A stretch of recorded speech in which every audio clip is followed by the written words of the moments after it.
I want to welcome everyone to the October 2021 meeting of the 1904 World's Fair Society. I'm Mike Truex. This is the 117th anniversary of the World's Fair, and it's our 35th anniversary of the World's Fair Society. Tonight we've got a new presentation about one of the several log cabins that were at the 1904 World's Fair.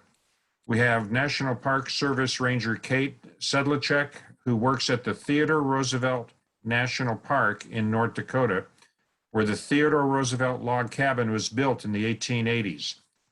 It was dismantled, moved, and displayed at the 1904 World's Fair and is now back in North Dakota on exhibit in the park, not too far from where she works.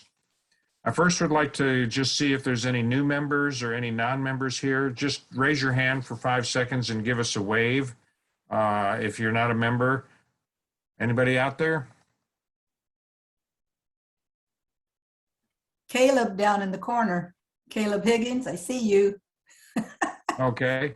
Well, I want to welcome you, Caleb. I see you, and there might be some other names that are just not doing their video, and that's fine. I want to welcome you and urge you to become a member. There is a membership form on our website, and if you want, you could enter your name into the chat comments, and we'll, contact you and send you some links and stuff like that.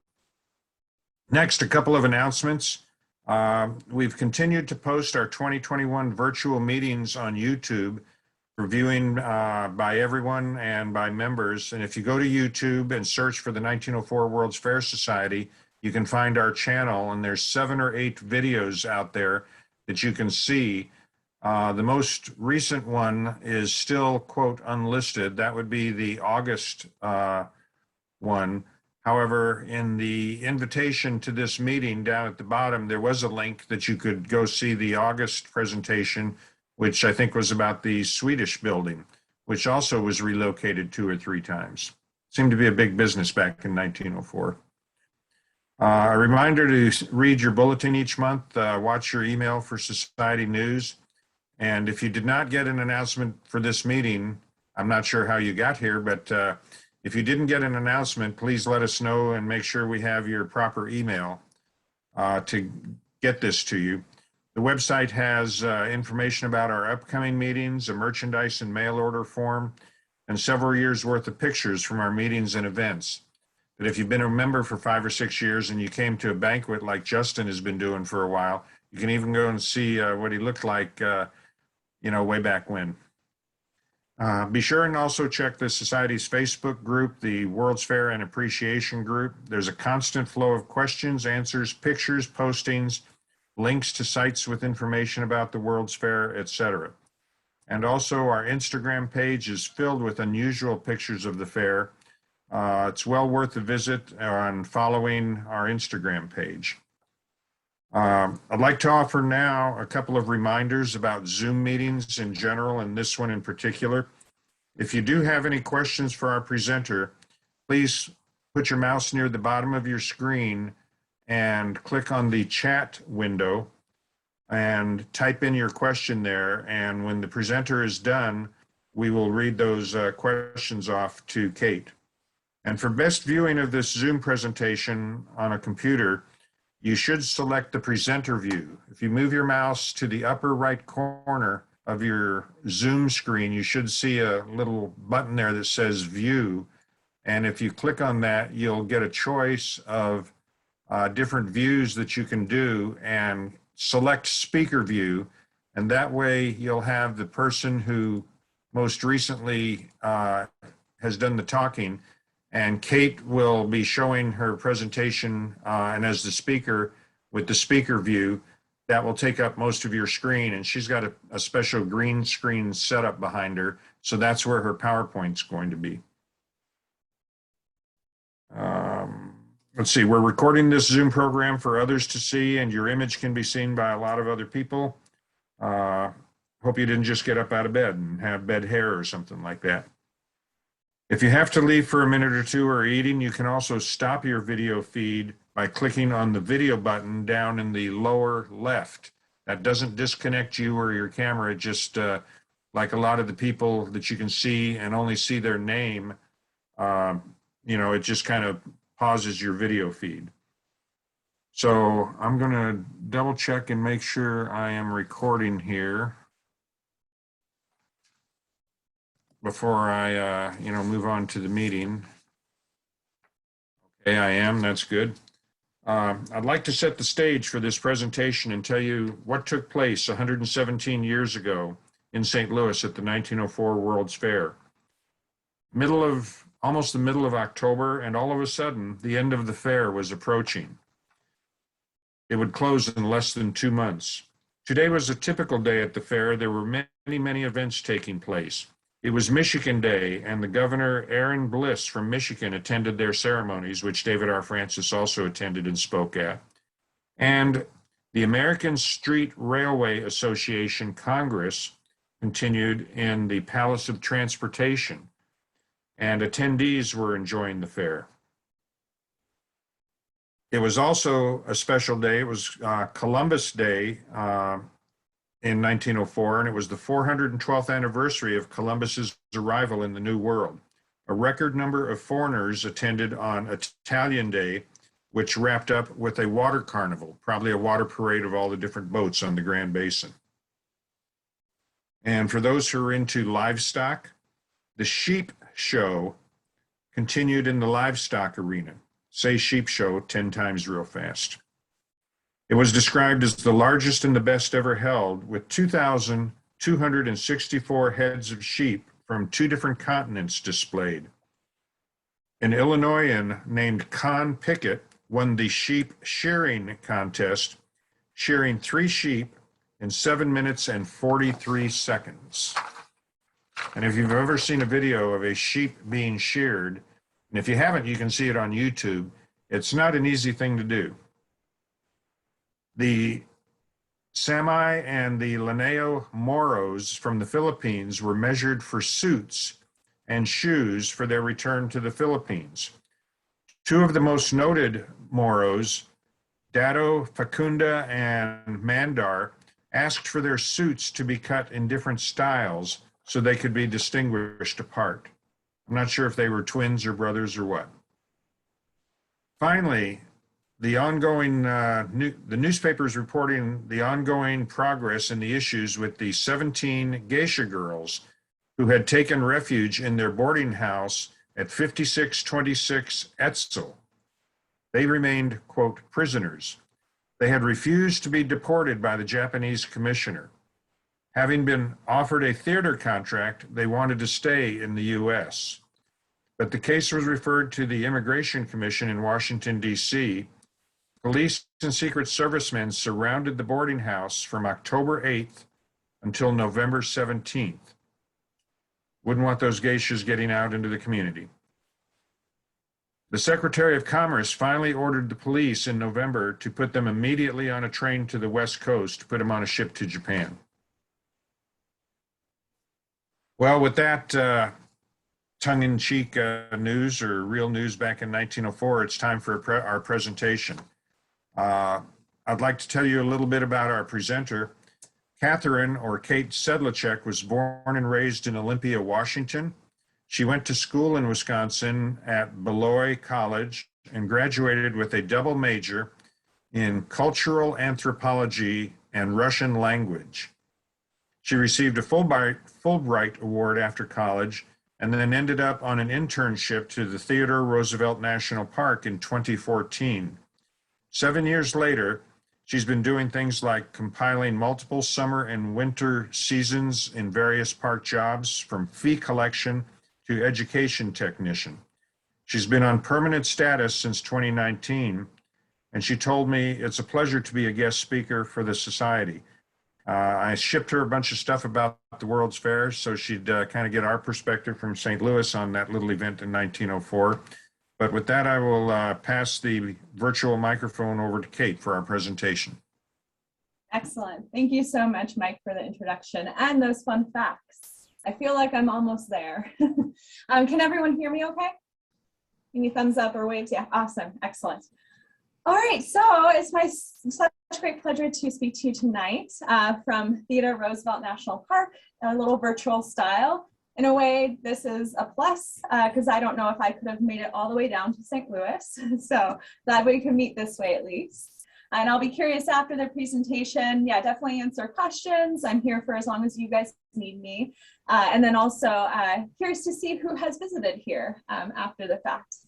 All right, so I am here, turning on technology is helpful, right? So I have my PowerPoint presentation tonight that hopefully, oh, I know what's wrong.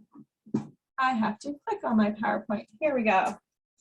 There we go, that works now. All right, so I work at Theodore Roosevelt National Park in the southwest corner of North Dakota. So you are down all the way in Missouri, and then North Dakota is tucked up almost near Canada. So pretty far north. In fact, tomorrow we are getting our first snow of the year. Probably not going to stick, thank goodness, but it is the beginning of winter for sure.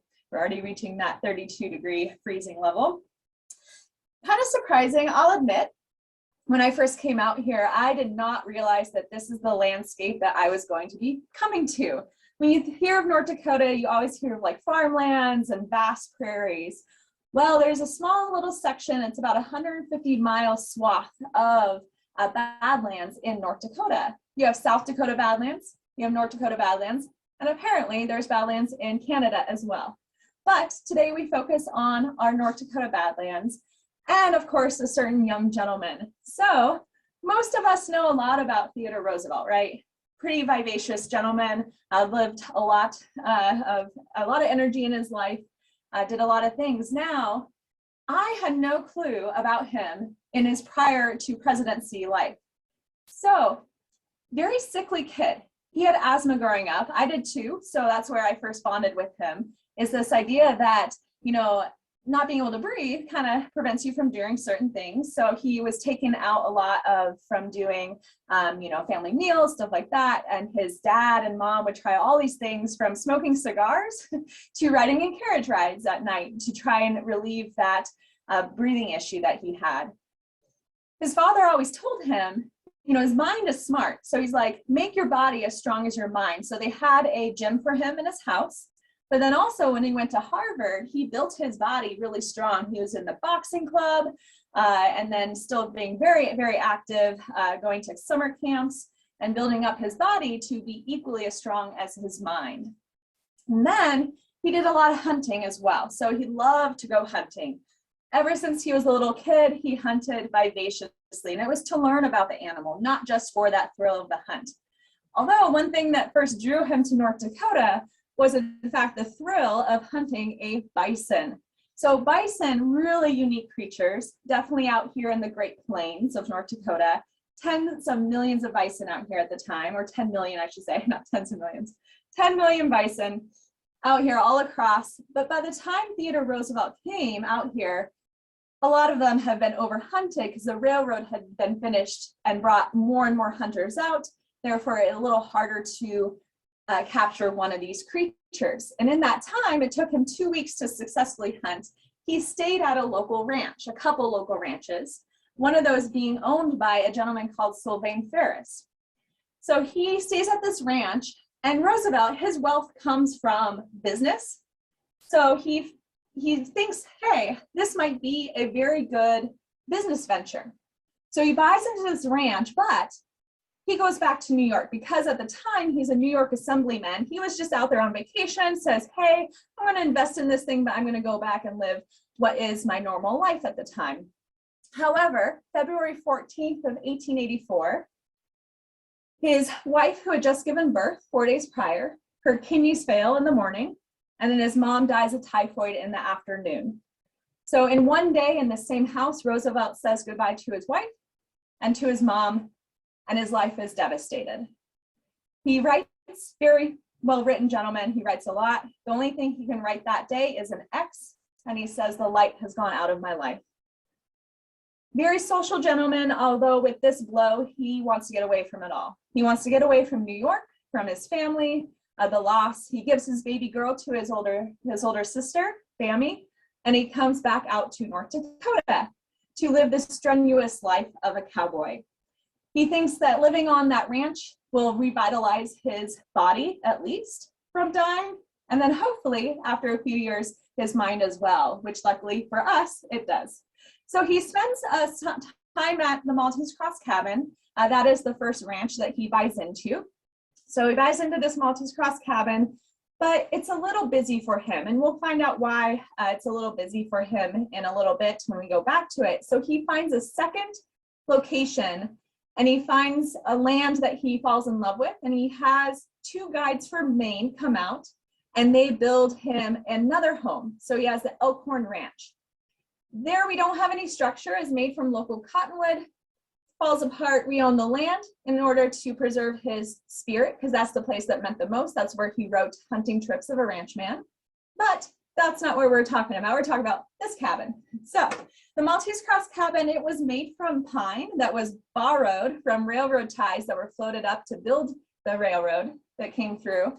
So that's why if you look very closely, I did share the PowerPoint with Mike. So if you want to share that, Mike, in order to get really zoomed in on some of those photos, you'll notice that they're flat logs rather than rounded because they were made for railroad ties. And Roosevelt, really funny, they had the ties, the prior owners, it was Sylvain Ferris and Bill Merrifield, were the 2 owners. They had them vertical, and then the roof was like really flat. And Roosevelt's, no. He says, make them, horizontal, and then build this really steep roof for all the snow you're gonna get, right? Well, the snow you see on this photo is about how much snow we typically get in the winter. We don't get the feet of snow he was used to on the East Coast. That's why he wanted it pitched like that. We get like 2 inches year round, and then it gets really bitterly cold. And therefore most houses had really flat roofs in order to conserve the heat, because why waste it with such a pitched roof when you don't need that pitched roof for snow out here. Now, going back to why it was a little too busy for Roosevelt at the time is that it was pretty close to the town of Medora, which, kind of funny, at the time was about 200 and some people, which was more, it's about double what we are now as a populace. We are about 100 people in this little tiny town of Medora, where the entrance to our south unit of Theodore Roosevelt National Park is. And then the cabin was about a 3-hour hike 7 miles south of that town. And at the time, pretty bustling. And that's why Roosevelt, he had too many people stopping by to talk to him, and he can't refuse anyone. He loves to talk. And he wants peace and quiet, though, to recover from his mom and wife dying. So that's why he goes to that second ranch home.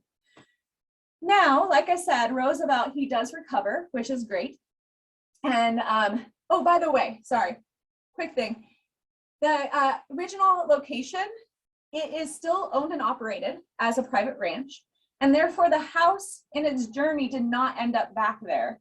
There is a little placard that states that this is the original location. We don't really send people there because it's still a private owned land. And they use the brand as well, which is kind of cool, still keeping that legacy alive. But like I said, Roosevelt, he said, if it wasn't for my time in North Dakota, I would not be president today. And that's because he did, revive his body and build it strong being a cowboy.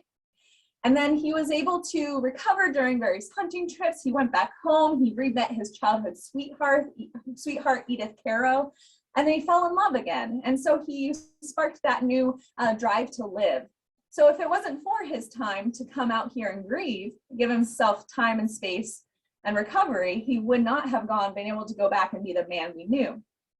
So therefore, when he became president, due to default, but still president, and he said that phrase, everyone is like, okay, what is a good example of his time as president? How about the entire cabin? And this comes into play where Roosevelt, he had given up his house. He had sold it actually back to Sylvain Ferris, was the sole owner. By the 1990s, there was a blizzard that came through, killed off at least 50% of cattle in the area. Roosevelt took a hit and he said, I'm not into ranching anymore, gave it up. So it was owned by Sylvain Ferris. And when the World's Fair was, during that time, Sylvain Ferris was like, okay, it's now my sole house. I'm going to turn that roof back to low.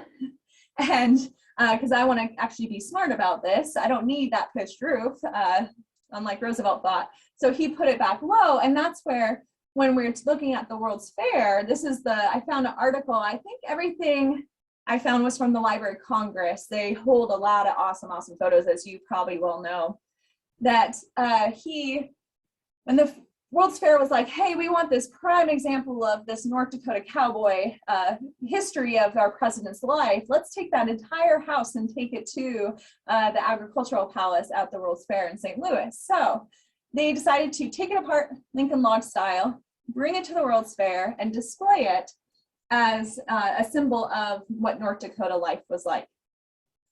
And so I have a few photos that I found for you of where it was at. And I know I saw someone posted on Facebook one of these. And I think someone said it was dubbed under South Dakota, but at the time, a lot of people just lumped them together. They still do. It's the Dakotas, right? And then I do have, it's funny because, you know, he was asked if this was his house. Well, I have a little excerpt that I found for you. This is like from our reading material when we come be a park ranger and learn about a place. So I have an article that says, in early June 1904, President Roosevelt's children, Alice, Theodore Jr., and Kermit, visited the cabin.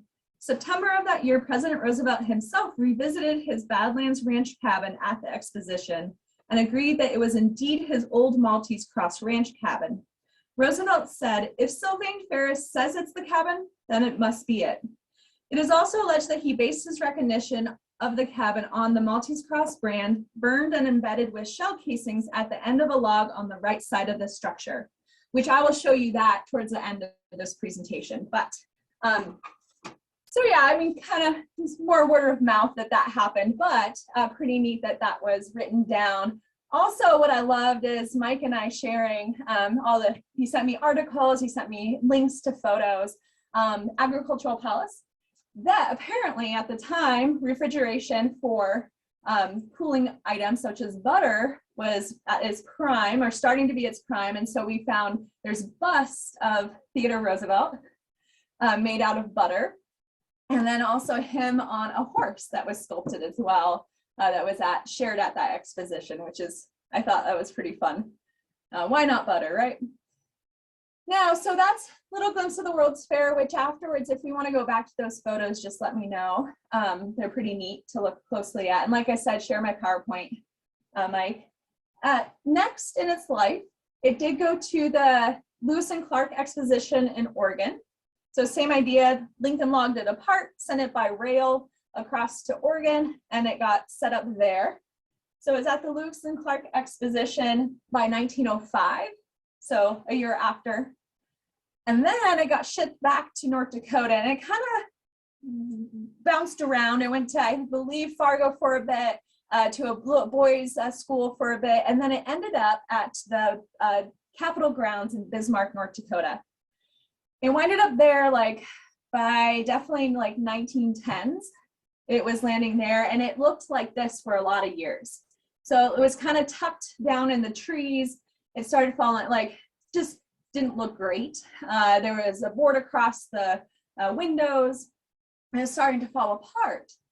And then, thank goodness, the Daughters of the Revolution took it over and said, hey, we should not let this disappear.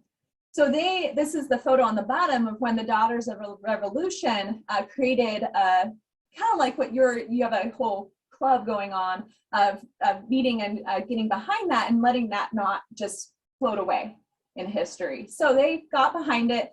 They would do tours. They had postcards for it. And they had that set aside from the 30s to 50s as like a hardcore thing to visit in Bismarck, North Dakota. Of like, come visit here. They had a bank account just for that, which actually transferred to us, where in the 1959, what happened is that the park, it was established before that, but our headquarters was in the national park. We got a new highway, and this gentleman who made our town a tourist town, it's a tourist attraction right now. He said, hey, well, why don't you join forces and come to Medora, come to this town, build a nice visitor center and all that. And that's when we were like, okay, I suppose that makes sense. And then we were like, okay, well, let's get the cabin and bring it out to here. So the cabin, really cool, is literally right out back of, like, if I point this way, it's literally like 10 feet away from me. So it's in our backyard of this building I'm in right now in Medora, North Dakota. So it got loaded onto a truck instead of Lincoln logging it apart, they did the whole thing. They just lifted it onto the truck flatbed and brought it to our new location in Medora. And it did stand for a while, like how it had been for decades. But looking back at those old photos, it's like, okay, that's not, if we're representing the time that Roosevelt spent in this cabin, it needed TLC anyways. Jan and I talked about this, of it needing a lot of love and attention, that they decided to refurbish it. And so, when they redid the logs, so they're redoing all the logs and the chinking, they also repitched that roof so that it was, representational of when Roosevelt lived in it. So back to the old school style. So redoing the Maltese Cross cabin, for the most part, I think they did a great job because we have not touched it to my knowledge, at least in the last 7 years. I think we had one wooden shingle fall off. They had to put that back. We did a little bit of moving around bats because bats like to roost in it. They're our attic dwellers. But otherwise, it's done great. And we give tours of it, which is fun to do. One thing that happened, by the way, at the World's Fair specifically, is Roosevelt he started that idea of conservation, right? So he was the president that really was like, let's set aside this area so that mankind does not ruin it for others. A lot of that drive was for hunting purposes. He did not want to have his experience of not finding bison. So he's like, okay, let's set aside areas for hunting, but permitted use of. So that's why he started the U.S. Forest Service. He did not start Park Service, but he did establish national park sites, such as Devil's Tower Monument, etc. And so the idea, though, it takes a while for people to catch on. And at the World's Fair, specifically, at least this is what we're taught, is that we have on the cabin walls, on the logs, are all these carvings. People would carve their names. And it's thought, too, that even Alice herself may have carved her name, or at least done her imprint with nails of AR, Alice Roosevelt, on that cabin, because the idea of not graffitiing wasn't a concept at the time. So that took a few years to sink in for us. So it's hard to see it in this photo, but most of the logs do have names on it, or the doors, we have names carved on there. Now, before and after photo. So before, when you had it, when it was at the World's Fair, more so than what it was like when Roosevelt lived there. And then we had our own little brochure about it. So we would have a brochure. Most of the pieces inside the cabin are from the time period. There are a few that are specific to him. Like we have the trunk is his, he is known to have sat in the chair when he, at the hotel he first stayed at. And then everything's from the time period, adopted from Daughters of the Revolution. So, and then we have the, let's see here, the writing desk. We have the original, we got it recreated. A gentleman came in and said, hey, here's a recreation of it. So we can actually, because it's not climate controlled. So we took the desk out at least to protect that. Now, I know a burning question. I saw it in this, I got my copy of the bulletin, and I saw the burning question of what's up with the Maltese Cross. So it seems really weird, right? Of Maltese Cross and the history with that. And what it comes down to is that Chimney Butte, or the Maltese Cross Ranch, remember Roosevelt bought into that one. And so Sylvain Ferris and Bill Merrifield, they were the ones that originally named it. Well, Ferris is a French fur trapper originally, or French Canadian, came down into it. They had named that prior to Roosevelt being involved. So when Roosevelt bought into that ranch, he changed it to Chimney Butte. So his title and deed were under Chimney Butte Ranch because there was a butte nearby, and buttes are the words for the land formations that make up the Badlands. So buttes, it kind of looked, it was a solo butte that looked like a triangle. So he called it Chimney Butte Ranch, and he made his brand a triangle for his cattle. And then, like I said, he had that second ranch, and that was solely his, so there's only the one brand. So the Maltese Cross Ranch and brand were the co-owners, and then he had his Chimney Butte. There's two brands for those cattle. Super cool though, that story from the World's Fair of, oh yeah, that little emblem is definitely my cabin. That is still there. It's really fun to point out to visitors. I love the aha moment when they see it, because you can still pretty clearly see it in the end of the log. This picture is like maybe a couple years old. What you can't see is what happened. They used black powder shells and hammered them in. And so the whole cross was made from these cartridge shells. And at the time they were metal, all metal. And there's still one, if you were to come and feel your finger right in this little crevice. So when you come visit next, just stick your finger right up in there and you can feel there's one cartridge remaining. It is also said, not to blame the World's Fair, but that when people came to visit World's Fair, you know, Bismarck, when it was on the Capitol grounds, that people would take that as souvenirs. They'd try and jiggle out the pieces of cartridges from when that was created. All right, so say you're kind of come visit us, or maybe you haven't done this already, but you come find the Maltese cross, find a little piece of shell in there, and then you walk into the house. Your first room, there's 3 rooms in this house, which is pretty unique at the time. Most ranchers in the homestead era that Roosevelt was kind of coming at the end of, they had sod houses, so dirt floor, grass roof, flat grass roof, and it was just one big room because you need to heat one big room. Well, Roosevelt's pretty fancy, we all know that. You had 3 rooms when you go in, with a wood floor. At the original location, there was a root cellar you'd go down to. And so here we have the living room, and there's a stove specifically to heat there. And you see his writing desk. And then to your left would have been the bedroom. We have a lovely little bison robe on the bed there. And then we have his trunk. That is the original trunk. And so when he would come for maybe a few weeks at a time, and then he'd go off hunting, you go back to New York, you go to the Elkhorn. So he wasn't here long. When he came, everyone who had been sleeping in the living room together would go up into the attic or outside, depending on weather conditions, and then he would get the bedroom. And so they disperse. And you're like, oh, all right, it's yours. And then there was also the kitchen.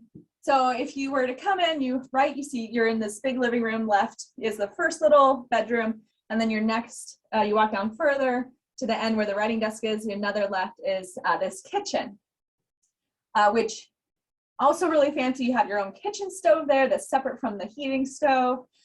Roosevelt, there's a lovely story we like to talk about there. He, he really wanted to live the cowboy life and really fully experience it, but he loved to write. So, while some days he'd stay back and he'd write, he had a hired cook. He was like, you know what? I can do this. I can write and cook at the same time, right? Well, he puts on a pot of rice, and then he goes and sits down, and all of a sudden he hears a sizzling, and he turns around and his rice is overflowing. And then he also is trying to bake biscuits another time, like later on, and he actually puts, instead of baking powder, I forget, he puts something that turns green, and he decides, you know what, maybe there's a cook for a reason. I'll stick to my writing and hunting. So he tries for a bit to do all roles, and it's not always successful, but hey, at least he tried, right? Like I said, vivacious guy.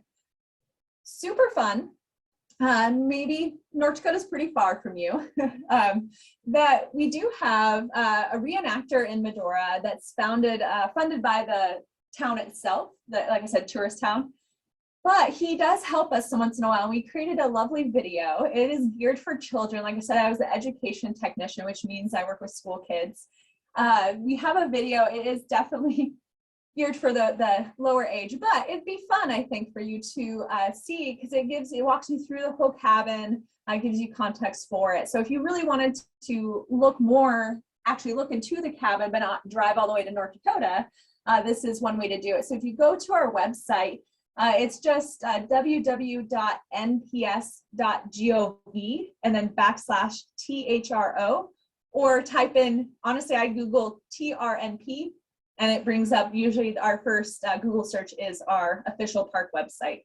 And then you just do, it's like, if you go to our YouTube page, you'll have it, or if you do the Learn About the Park and Kids section, it would be there. So I do invite you to look at that. It might be fun. And also, he's a great reenactor. Definitely brings the spirit of Roosevelt alive for us. But without further ado, that's pretty much it. I kind of went a little fast. Sorry about that.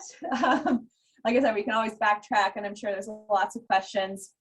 But anywho, thank you so much for having me virtually with you. And that brings me to the end of my presentation.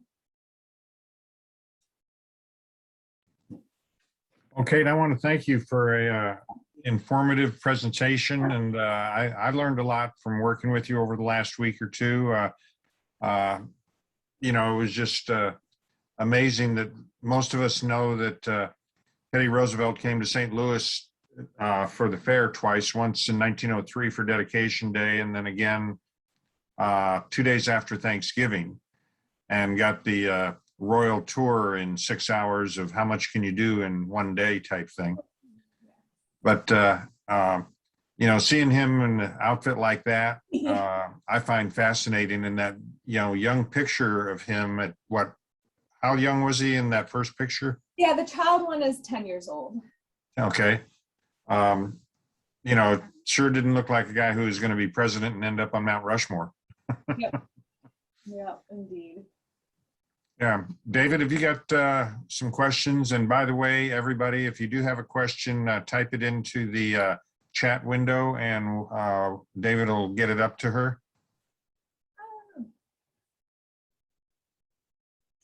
All right, we do have one. Actually, I guess it's two. Why do they call them the Badlands? So we'll start at the beginning. Yeah. So, in fact, I'll probably have to like go through this whole PowerPoint in general. So Badlands, it's more to explain or geologic term, but two things. One, the native word for it is Makoshika or Makashika, pronunciation varies. That, here we go, Badlands, is it's no good land to be on. And the thought was either, okay, yes, it's very difficult to traverse, especially for homesteaders coming across by wagon. Oh my gosh, there's a story of Roosevelt going from his Maltese Cross cabin 30 miles to his Elkhorn cabin, and he took his sister and they went up and down and through the river like 30 times. So it's not great to take a wagon through. Great horseback riding, but not wagon. Also, maybe, you know, native tribes in the area as a way to deter people from realizing this is actually really great land in terms of lush vegetation, if you look hard enough. As I was talking with Jana, like at first you think you come out here, it's pretty barren feeling when you come from a very treed area. Say I'm from Western Washington, or folks coming from the East Coast like Theodore Roosevelt, that you come and it seems like there's nothing here, but there's there's yucca, there's cactuses, there's wild onion, a lot of berries, etc. that you could, it's very lush land. But to pretend like, hey, this is no good land, that there's a thought that like two-way street for why that came about as a name. All right. So another one. Sorry, David? I muted myself again there. It was sort of a secondary question, although I think you've addressed this, maybe hit a little bit more about why was the roof flatter when it was at the World's Fair, the building? Yeah. So just to reiterate that when he first got into it, he had asked them to design it, you know, peaked because the East Coast styles thought there was more snow than there actually is out here. And then when he sold it to Sylvain Ferris, as when he left out of the business, that he lowered it because that's more economical in terms of heating. And then it traveled like that up until it came back to us. And when we revitalized it, we put it back to Theodore Roosevelt's era. So cap it all. Also, another follow-up on something you kind of touched on about, did Roosevelt visit the cabin at St. Louis and Portland? That's a good question. So I'll be honest, I had to do my own research because usually, so we do, oh my gosh, we do present the cabin because it's right outside the visitor center, and we give like 15-minute tours to people. Well, to try and do all this like in a 15-minute tour and take them physically into it, a lot of the questions are about the building itself. we don't delve as much into the history. So I learned a lot by compiling this presentation, which is why I love this job. So I do actually have a article, and my article comes from, I can send it to Mike, but it's called The Travels and Tribulations of Theodore Roosevelt's Cabin, and it's by Mike Thompson. We've learned to take things with a grain of salt, but that's anything in history, right? But I have an article about when it was at the Lewis and Clark Expo. But it doesn't state anything about him visiting it there.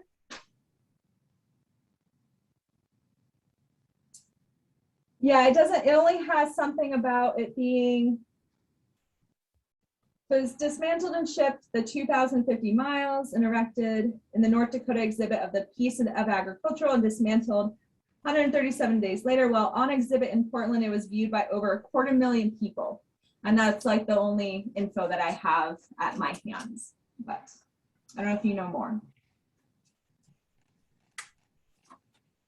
I've never heard of a president going further west than St. Louis to go to a World's Fair. Right, yeah. Although the president may not have, whether it was Roosevelt or who was his successor, was it Taft? Yeah, Taft. Okay. The Liberty Bell did go to a lot of different World's Fairs, you know, down to South Carolina, and New Orleans, and St. Louis, and Buffalo. And in 1915, it went all the way to California.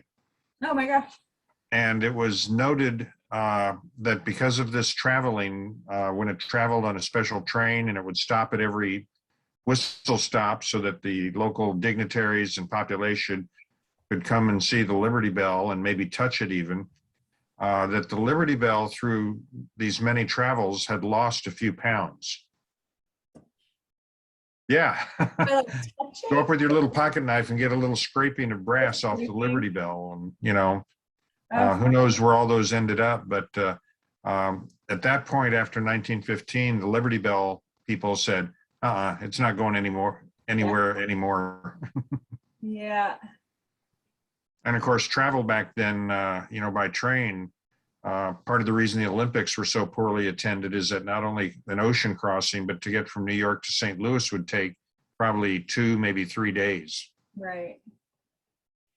Yeah, there is a, so speaking of the Liberty Bell losing weight, we could say the cabin lost weight.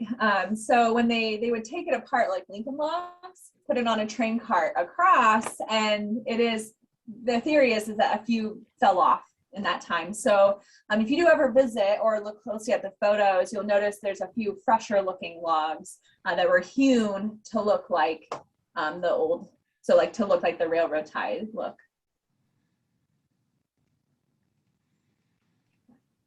We have another follow-up, this about the weather. How cold does it get in the park in the winter? And I guess associated with that is, did Roosevelt live there and or visit during those winter months? Okay, I like to say he cheated. So yes, he was out here for 2 years, but he would go back and mostly in the winter. He'd go back to New York. So he would escape the winters out here because, like I said, East Coast gets way more snow than us. They get, and like even just heck, 30 miles away from us to the east gets more snow.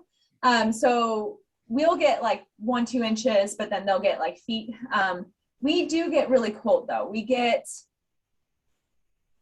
can see a day of -30 and then plus wind chill -40s out here. And that's the biggest thing. The one thing that we're going to love everything out here except the wind. And there's an acronym that I learned from a local called "When in North Dakota is wind."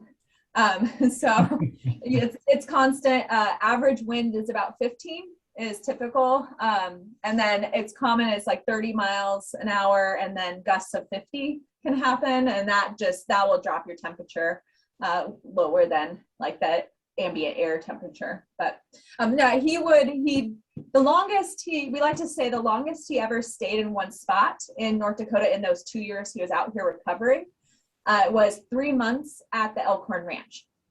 Otherwise, he was hunting in the Little Bighorns. He was hunting around this area, going back and forth between the houses, going back to New York. So he never was actually out here for consistently 2 years. Well, Kate, I know you can't hear everybody and you won't be able to get a true round of applause unless a lot of people unmute and stuff, but I've seen a few words go by I want to pass on to you. I love Kate's enthusiasm. I agree. She's enjoying this too. Enjoyed this vibrant speaker. Very enjoyable and informative. Fantastic presentation. Would love to see an article written by you in our 1904 newsletter. Well, that's, some of the words that will be on this, and Jana will have a chance to listen to what I was saying, and she's going to get, my outline, and, she'll have a chance to look at your slides and, see copies of those again also. But I will also toss in that when I was in the Air Force, I had the opportunity to visit North Dakota a couple times in the wintertime. Flying into Minot and Grand Forks when they had like 2 feet of snow on the ground and the wind chill was, between 0 and 10 below with the wind and stuff like that. And that's one thing, you may not get a whole lot of snow, but you do get the Siberian Express cold air that comes down and really blows. Yes, yeah. Well, wonderful. Thank you so much. No, it was such a pleasure. And I hope to see you someday, maybe. And Okay. I hope to visit too.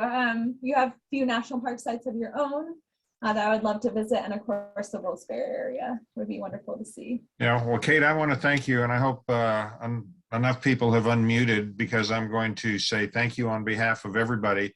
And let's all give her a round of applause.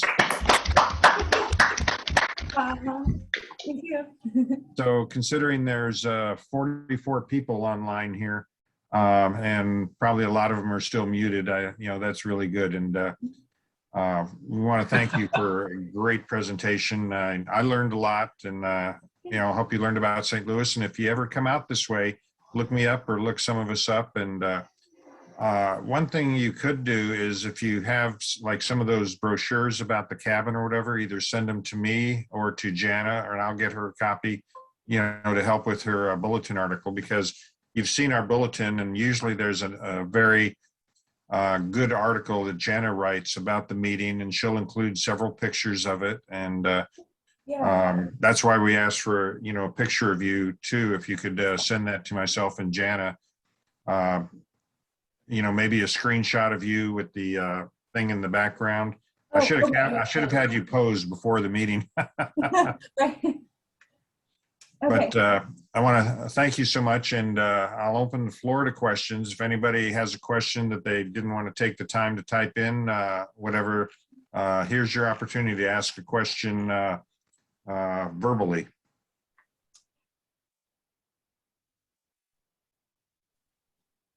Anybody? Okay, you're free to hang around. We're probably going to chat for another 10 or 15 minutes.